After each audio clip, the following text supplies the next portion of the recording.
Cansada de ser vítima de furtos, a Universidade de Brasília recorreu à internet para tentar intimidar os ladrões. Do começo do ano até agora, foram 70 invasões. O aviso está no site da Universidade de Brasília. Procura-se. As imagens divulgadas hoje na página da UNB na internet mostram o furto do começo ao fim. Eram quase 8h30 da noite da quinta-feira passada.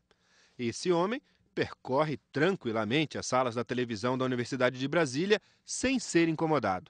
A certa altura, pega uma mini câmera e esconde na calça. Depois resolve usar uma pasta. Sai e volta logo depois.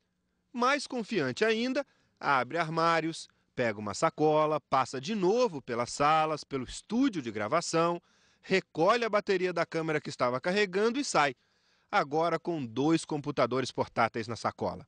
A polícia ainda não conseguiu prender o suspeito, mas o porteiro que estava lá no dia do crime foi trocado.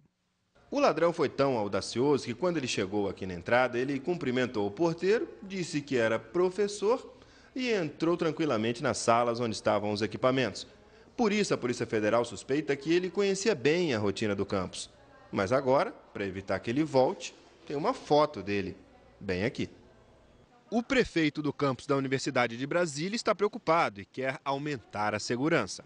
É preciso que nós aprimoremos essa forma de lidar com a situação. Se for período de aula ou fora de aula, 10 a 15 ocorrências semelhantes por mês, entre roubos de material, de patrimônio e roubos principalmente dos estacionamentos.